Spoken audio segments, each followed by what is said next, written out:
Hello guys and welcome back to my channel. So you must be wondering, why am I hugging this mannequin? Alright, so today we're going in a total different direction. Learning first aid. Oh, here, sir. Yo, too fast. You're not gonna get oxygen exchange. Slow down. So what happened? 10 beats per minute. Two green lights only.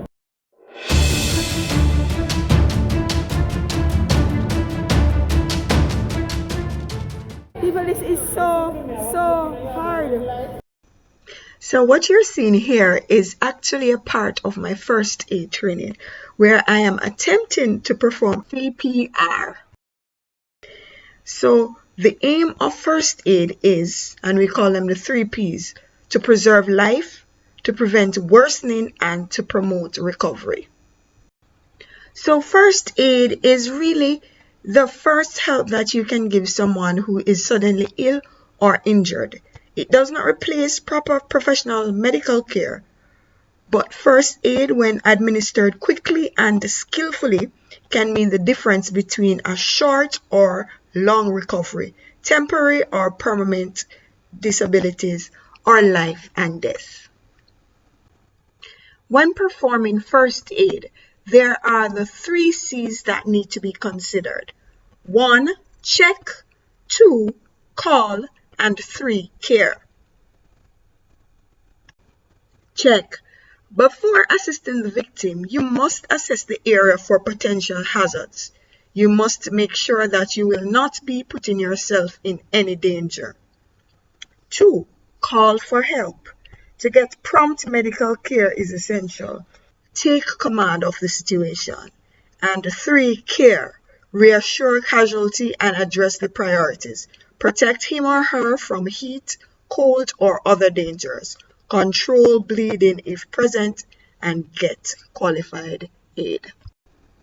If your victim has a pulse but is not breathing, you proceed to perform artificial resuscitation using the ABC method. A. Open the airway by using the head tilt, chin tilt method. B. Check for breathing by looking, listening, and feeling for 5 seconds. If the victim is not breathing, gently pinch the nose, shut, and give 2 full breaths.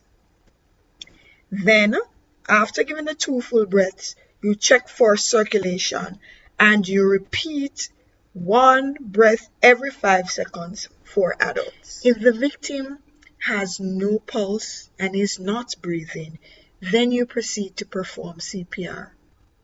Artificial circulation is provided by external chest compression. In effect, when you apply rhythmic pressure on the lower half of the victim's breastbone, you are forcing the heart to pump blood.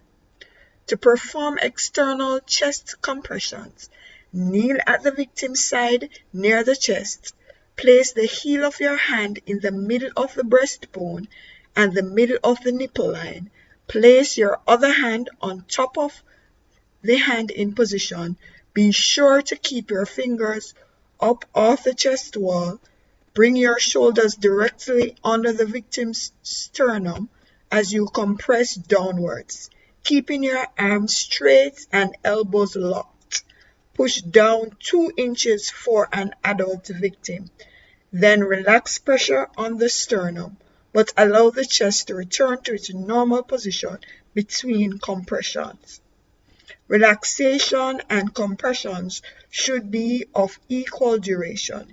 If there is no breathing or circulation, you must provide both rescue breathing and external chest compressions, which is CPR.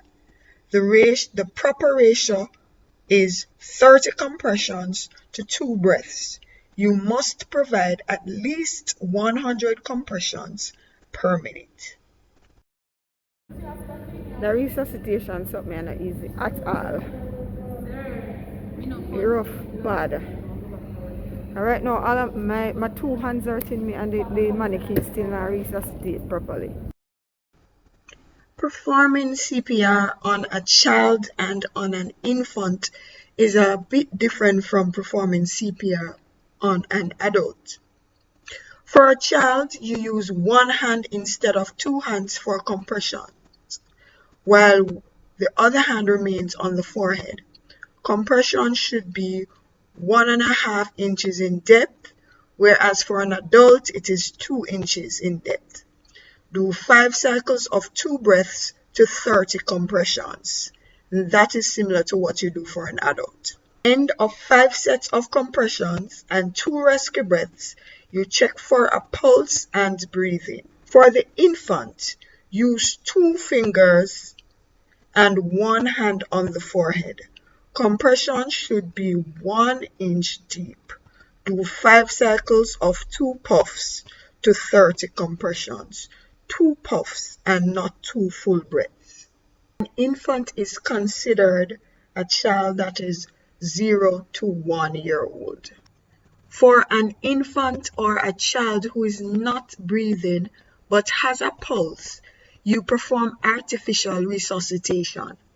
So you cover the infant's mouth and nose with your mouth and you give 1 breath or puff every 3 seconds, 2 seconds per breath. For a child, you give 1 breath every 5 seconds, 2 seconds per breath. Thank you for watching. Knowing just a little first aid may just help you to save a life. For more information, you may check out www.jamaicaredcross.org. Some of the things you see, I may not be doing them as correctly as they should be done, so this is my disclaimer to our trainer, but thank you for watching.